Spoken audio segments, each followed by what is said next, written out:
Great news, new class changes, big phase 2 theories, and more. What is this? Okay, ladies and gentlemen, we got a short episode today, but an episode Okay. nonetheless. We got Okay. class changes coming to Hunter again, as well as Priest. Hmm. Updates on the realm populations, insane footage of a mage one-polling Wailing Caverns, and then community comments from you all. I like this and setup for his for the My news. name's Scott This from is the good. Comeback Kids. This is your season of Discovery News. Sit down, grab a cup of coffee. We got a little bit to discuss here. Okay. Now, as most people know, mages in classic World of Warcraft have Ooh. one of the best class kits in the entire game. I Yep. mean, you got big area of effect damage, the ability to conjure food and water, endless crowd control. I mean, they're easily the best boosting class in the game, and it seems that There's a reason why it's called Blizzard, right? Yeah, and the Wailing Caverns boosting, he's probably gonna talk about that. this is going to translate inside of Season of Discovery as well. A user over on Reddit was explaining that they love that Mage is the superior area of effect damage class, and that's how it should be. But as Okay, wait. Honestly, I love that the mage is now superior AoE class, and that's how it's always been in Classic. No, I do not play a mage myself. But as far as SoD, it's been taken a bit too far when it comes to soloing potential, don't you think?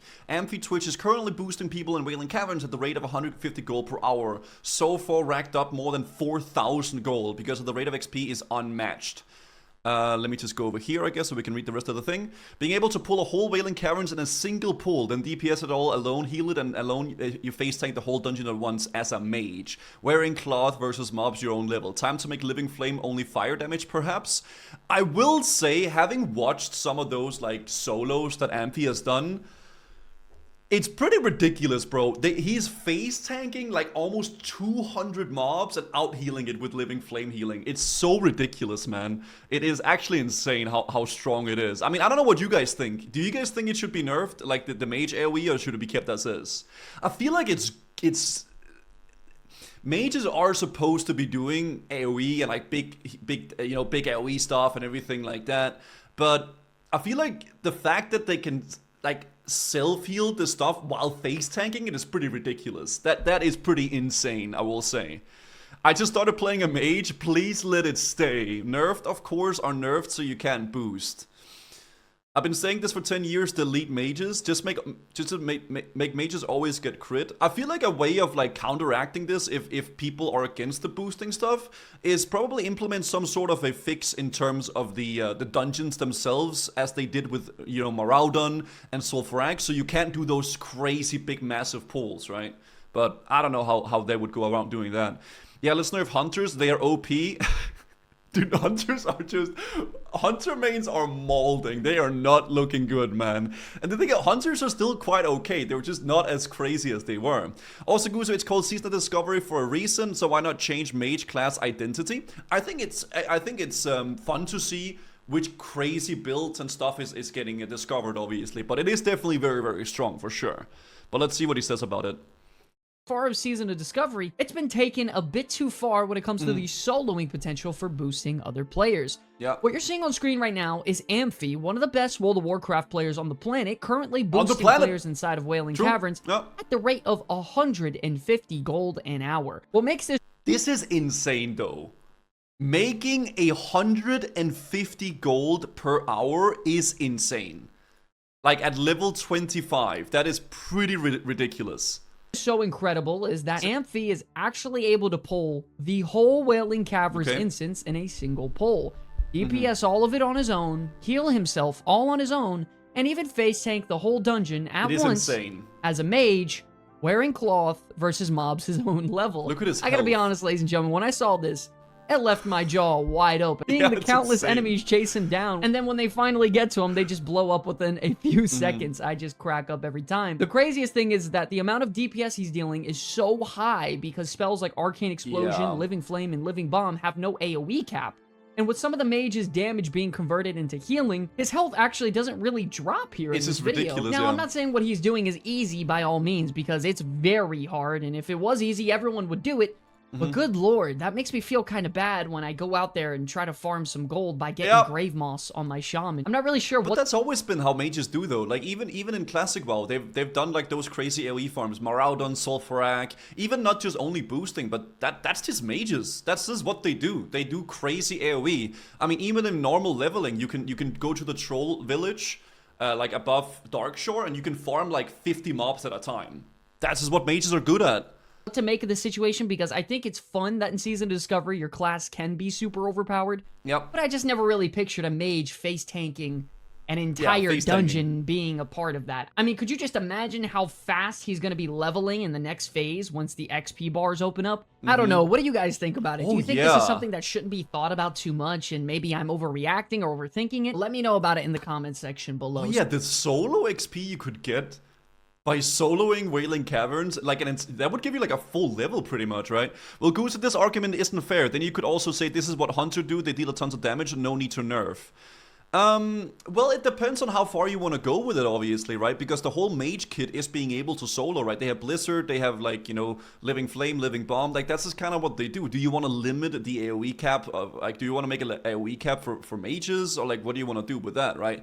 And the fact of the matter is that it's not like a balanced game by any means, right? But not face tanking. I know the face tanking part of it is pretty ridiculous. Like, I will say with that, but I'm talking about just the AoE part, right? Like, they could probably still do this without being able to face tank. It would just take a longer time, right? They would figure out a way to just, like, spam Living Bomb and kite them around somehow. But regardless, the face tanking is pretty ridiculous. I will definitely agree with that. Then you need to nerf locks because they can solo. It's just a slippery slope, right?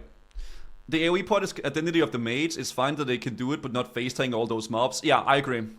Speaking of changes, to our surprise, it actually looks like we're getting some additional Hunter and Priest class tuning, and it should be active as of today. Okay. The main change for Hunters is actually a reduction in their pet damage, as well as the pet's focus regeneration, while trying to buff up some of the other class abilities to sort of, I guess, level it all out. Starting off, Chimera Shot's weapon damage is increased to 100%, which was previously 85%, which should add some nice damage to the spell. Explosive Shot's base damage is being increased by 25% before the attack damage modifiers. And the mana cost of Chimera Shot, Explosive Shot, Carve, Kill Command, and Flanking Strike are all reduced by a massive 50%. Now, I will say, though, I do think they should make the Hunter more powerful than the pet. I don't think the pet should be the main driver of, like, the DPS or of the whole kit, right? The pet should obviously be, like, you know, strong, but it shouldn't be the main thing of what makes Hunters powerful, because it seems to me as the pet was just what was doing everything, right?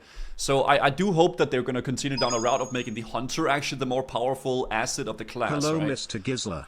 Glorious Ducks, thank you for the 11 months, man. They just did, but he booted Hunter for phase 2, but nerfed them hard in phase 1. Like, you can just imagine, like, imagine if they hadn't gotten any of these nerfs for Hunters, and in phase 2 you have Beast Mastery, right? Where you can get Bestial Wrath, basically makes the pet immune to everything and makes it do 50% more damage, right? Like, without all the nerfs, Hunters would literally be unstoppable, right? If you invest 3 runes and talents into your pet, why wouldn't it be? Yeah, that is true, but also, like, to what degree should it be OP, right? Hunter should be 75 Hunter and pet 25, and the BM should be Hunter 50 and then pet 50. I agree, yeah. Shadow damage, Lupus BM spec. I mean, I don't know. I can definitely understand the frustration of being a Hunter getting nerfed over and over and over again, but they were quite OP in the beginning and still actually performed pretty goddamn well even after all the nerfs, right? But I understand being frustrated with your class being nerfed. I can get that. All of these are pretty good changes when it comes to buffing up some of these spells, but I still think that Lone Wolf is one of the worst runes in the game. Yeah. And it sharing rune slots with Heart of the Lion definitely doesn't help its cause at all either. This is what I mean. Like, the pet is just too valuable to let go of, right? Which is, you know, it's just too OP. There's a preventive measure that's needed for phase 2. Yeah, I think the nerfs are fine. I know we always meme about nerfing Hunters and stuff, but I do think the nerfs are actually, they've all been, like, validated and, like, you know, called for, I would say. On top of it, Explosive Shot sharing a rune slot with Chimera Shot definitely doesn't feel good either when it comes to you trying to flush. Yeah, what if they removed the dead zone from Lone Wolf? That would be interesting, actually. So you could both melee and... That could actually be insane. Says the OP Shaman tank. I mean, Shaman tank is good, but it's not, like, OP compared to everything else. I feel like every tank is doing quite okay lately, right? I don't think it's, like, that crazy. Out maybe a marksman build or even have some more build variety in general. So I'm just praying somehow, some way they sort of clean up the rune distribution for Hunter. Well, what? To sort of even Shaman everything has out. insane threat. Something I proposed in terms of the Shaman tanking stuff is definitely reducing the threat that they do a little bit. I do think that's a little bit extreme. And I think in terms of the mitigation and everything, they're quite okay, but the threat is a little bit too strong, I will definitely say. Yeah, I agree. Maybe, I'm not sure. Heading on to the nerfs now, because yes, once again, we do have Hunter nerfs round 6 since launch. Beast Mastery Runes bonus health and damage provided to Hunter pets is now reduced to 20%, which was previously 30%. And Beast Mastery Runes bonus focus regeneration provided to Hunter pets is now reduced to 50%, which was previously 80%. Listen, they stated that they remain concerned that Hunter pets are still too powerful, and they believe that the best way forward is to rein in the Beast Mastery Rune while compensating it by buffing some of the other Hunter main spells. Now, they're doing what they're doing to Diablo and wait, what? They're doing what they're doing to Diablo and basing the spells on low-level performance? No, I think a lot of these things that they're changing, especially for hunters with the pets, is more so for the future phases. Because, like, imagine the pets with all the different BM talents deeper into the tree and Beastal Mastery, man. Like, they would just be too insane, right? When it comes to the level 25 bracket, Hunter pets on their own are very strong. They were the same way in Classic WoW, so in SoD, it's kind of out of control. And the question is, will these buffs make you want to drop Beast Mastery and pick up one of the other 3 runes now?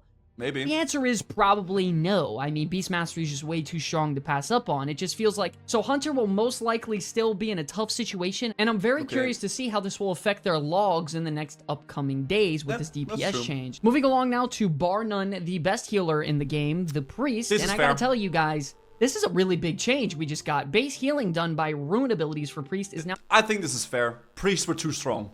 They were just straight up way better than any other healer. Now being reduced by a whopping 20%. They stated that priests are outperforming other healers significantly, and this adjustment will apply to Prayer of Mending, Penance, and Circle of Healing. You can still now you have to understand, ladies and gentlemen, the biggest thing that separates priest healers from classes like the Shaman and Paladin is simply that they have more runes that are strictly dedicating to raw healing. OP. Prayer of Mending, Penance, Circle of Healing all heal for massive amounts of health, all at a very low mana cost. The reason why Holy Paladin is close to the bottom right now is simply because they don't have one single rune that is dedicated to purely raw healing. They don't have a Word of Glory. They don't have a Light of Dawn ability. They don't have Holy Prism from retail World of Warcraft. They don't have any of these modern day spells. I don't know what any of those are, but low mana cost, and it's definitely holding them back as a whole for now in this first phase. I just think it's important, and I'm hoping that Blizzard doesn't get into the habit of nerfing classes constantly, rather than buffing up some of the weaker abilities like Earth Shield, Healing Rain, for example. Because then you just get caught in a situation where every class spec starts to just get nerfed and everything just feels really bad to play. So I'm hoping in the future, rather than them bring down some of the really strong spells to even everything out,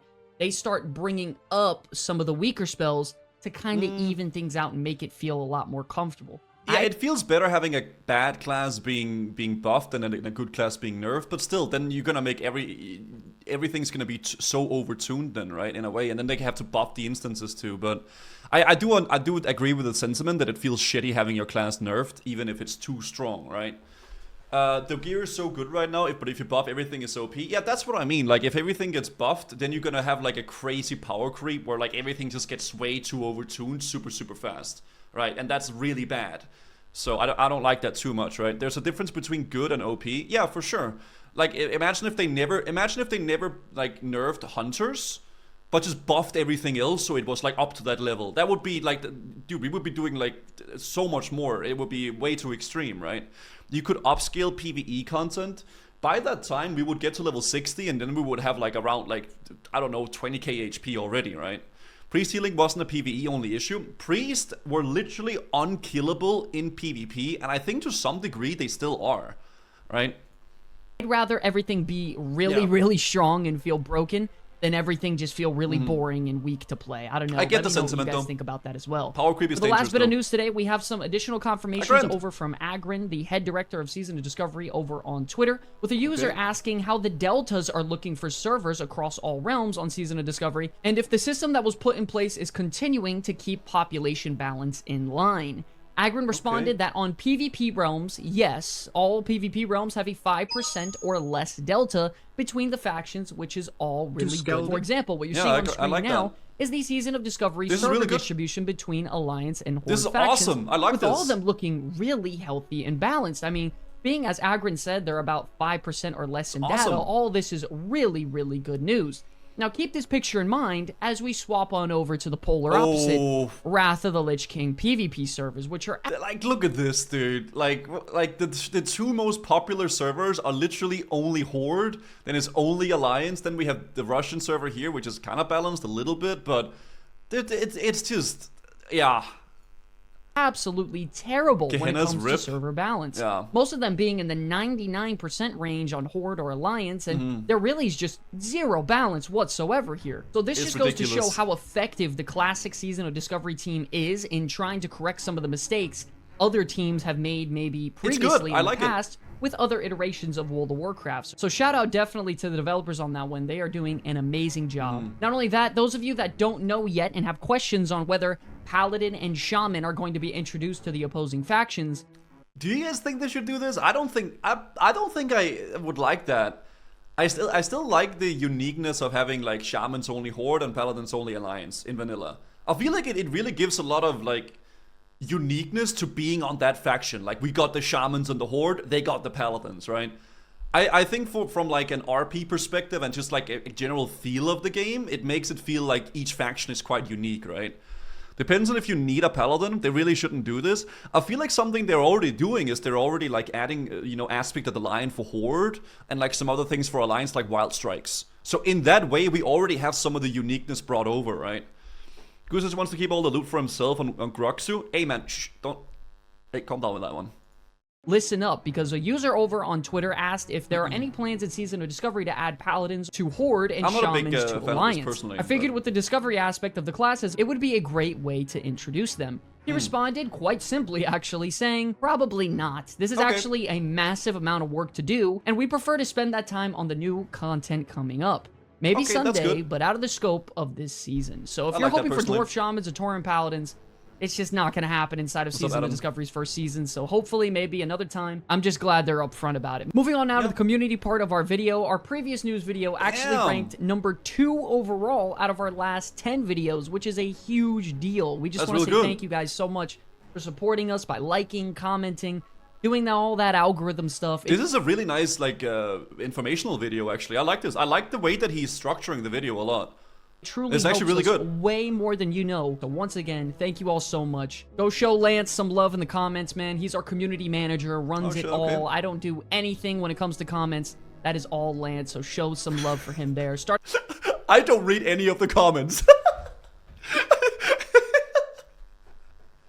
Starting off with our first comment, we have Terry. I don't know why that just sounded so funny to me. I don't do anything with comments, guys. It's all him.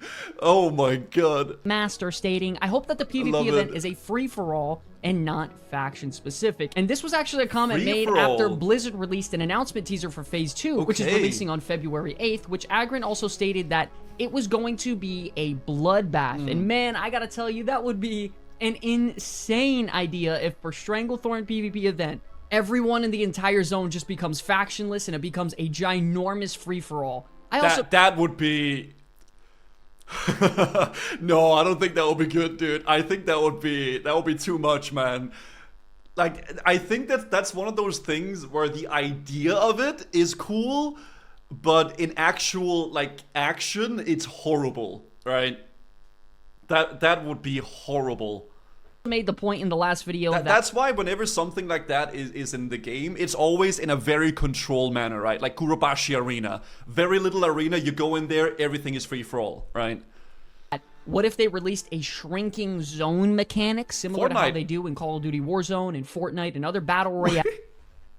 You go up to the Grumgold base camp or like the Rebel camp for Alliance and you queue up for STV-BR.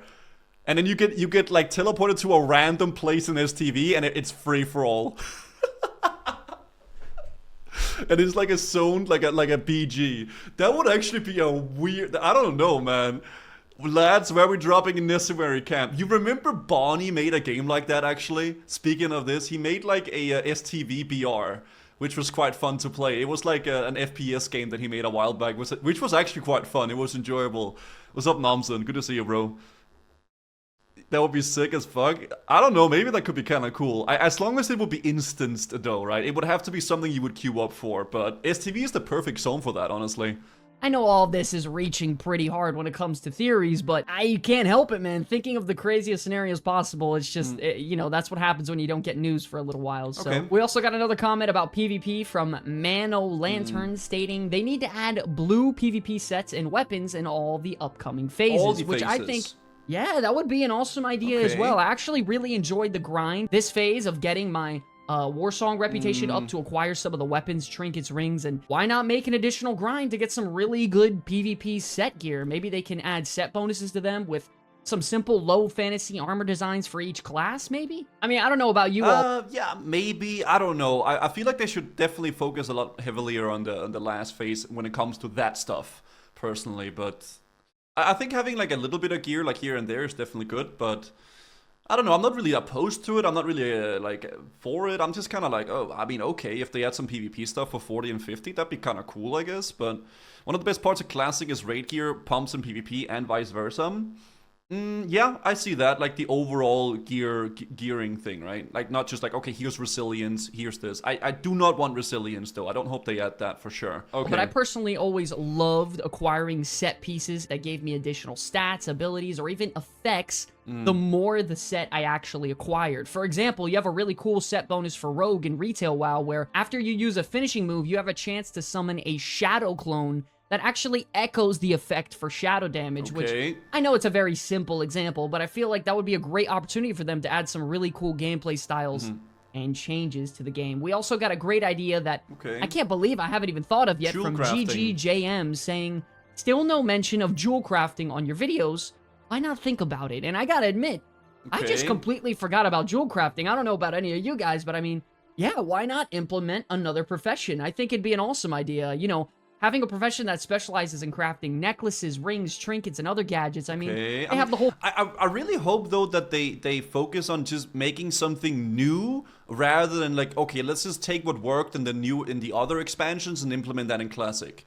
I would rather see them like try to work on something new. I really liked that they are implementing new stuff into the current professions that we have, which is, I think that's really cool. Like make some more engineering stuff, make some more leatherworking, blacksmithing, all that stuff. I think that's awesome. But I would rather see some new profession stuff, right? Rather than like, oh, this is like a jewel crafting that we had before. format from the Burning Crusade over in one expansion later, so why not just be able to can't hear copy it? paste Okay. it over? I don't think it'd be that easy, but you know, the whole outline of it is all there, so maybe it wouldn't be too far-fetched. We also got another comment from my buddy Pedro here stating, I hope we have a profession system similar to Dragonflight in the future. With service orders and the way we obtain rare recipes, I think this really expresses the essence of World of Warcraft.